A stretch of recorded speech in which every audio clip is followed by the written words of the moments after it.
बात बेबाक में आपका स्वागत है। मैं हूं प्रोफेसर देवेंद्र प्रसाद राय।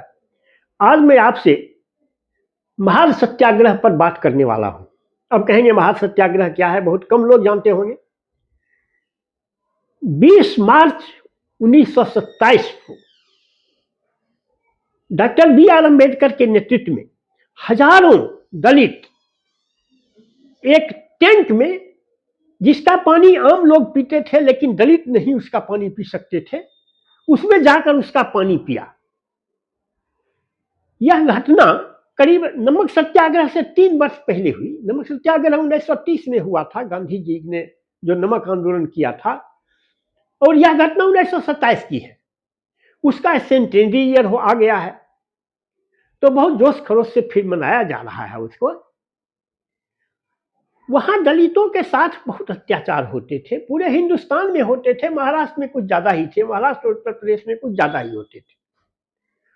वहां दलितों को, जो स्कूल में बच्चे पढ़ते थे, एक तो दाखिला बहुत नहीं के बराबर होता था, जो होता भी था, दलित वहां स्कूलों में जो टेप वाटर होता था उसको नहीं पी सकते थे। वो इस तरह से हाथ करते और इस तरह से हाथ करते, ऊपर से उनको पानी दिया जाता।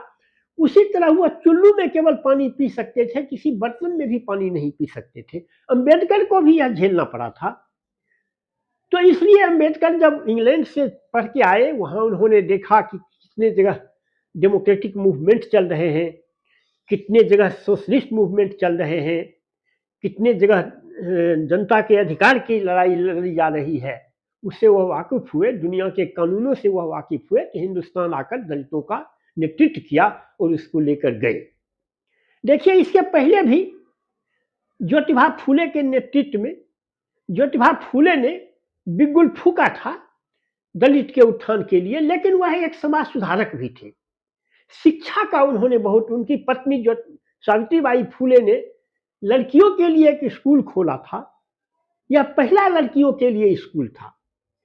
और साथ ही साथ हिंदू समाज में जो कुरीतियां हैं, जो आडंबर है धर्म में, उसके खिलाफ भी उन्होंने बहुत बड़ा आंदोलन किया। लेकिन वह आंदोलन 1840-50 के करीब था। उस समय कम्युनिकेशन के इतना साधन नहीं थे, इसलिए उसकी गूंज पूरे देश में नहीं जा पाई। लेकिन 1927 तक भारतवर्ष में लिबरेशन, जो ये आज़ादी की लड़ाई लड़ी जा रही थी, तो कम्युनिकेशन के साधन, न्यूज, समाचार पत्र का आवाजाही बहुत फ्रीक्वेंट हो गया था। इस कारण से उसकी गूंज पूरे देश में हुई। और दलितों ने, सबसे बड़ी बात है कि दलितों ने उसमें पानी पीना अपना अधिकार समझा, यह एसर्ट किया। यह पहली बार हुआ। उसके बाद से दलित आंदोलन पूरे अपने शिखर पर पहुंचा। बहुत लोगों ने उसका नेतृत्व किया, काशीराम, मायावती, बहुत लोगों ने उसका नेतृत्व किया। और हम समझते हैं कि हिंदू समाज की जो कुरीति है उसको दूर करने के लिए, और समाज में जो गैर बराबरी है, हिंदुस्तान में सामाजिक गैर बराबरी भी है और आर्थिक गैर बराबरी भी है, इसको दूर करने के लिए, एक समता मूलक समाज बनाने के लिए हिंदुस्तान में प्रत्येक जनता का यह दायित्व बनता है कि वह उसमें सहभागी बने। इसलिए यह केवल दलित की बात नहीं है, सभी लोगों को इसमें सहभागिता होनी चाहिए। देखिए, तकलीफ तब होती है जब इसको कुछ दलित नामधारी पार्टियां इसको अपने स्वार्थ के हक में इस्तेमाल करने लगती है। अब क्या होता है, आज भी दलितों पर अत्याचार हो रहे हैं। उसका स्पष्ट उदाहरण तो है कि अभी भी उत्तर प्रदेश में जब दलित लोग शादी ब्याह में घोड़ियों पर चढ़ते हैं तो उन्हें रोका जाता है। लेकिन पूरे देश में यह स्थिति नहीं है, और उत्तर प्रदेश में भी यह स्थिति बहुत, इसकी फ्रीक्वेंसी और उसकी इंटेंसिटी बहुत घटी है। लेकिन दलित लोग जो उसकी राजनीति का इस्तेमाल करना चाहते हैं, उसको बहुत बढ़ा चढ़ाकर चित्रित करते हैं। यह भी प्रवृत्ति ठीक नहीं है। और दूसरी बात है, दलित के उत्थान के लिए काम करना एक बात है, और उसको अपने हक में इस्तेमाल करना, यह उसका गलत उपयोग है। यही हो रहा है। यही हम देखते हैं। उत्तम नगर में घटना घटी, एक दलित मारा गया। लेकिन देश में जो दो, वैसे तो देश में बहुत छिटफुट हर एक जिला स्तर पर, राज्य स्तर पर बहुत सारे दलित के उत्थान के लिए संगठन और संस्थाएं बनी हुई हैं, लेकिन दो दल हैं जिसकी गूंज पूरे हिंदुस्तान में होती है। वह एक Azad Samaj party led by Chandrashekhar Ravan और एक बसपा लेड बाय मायावती।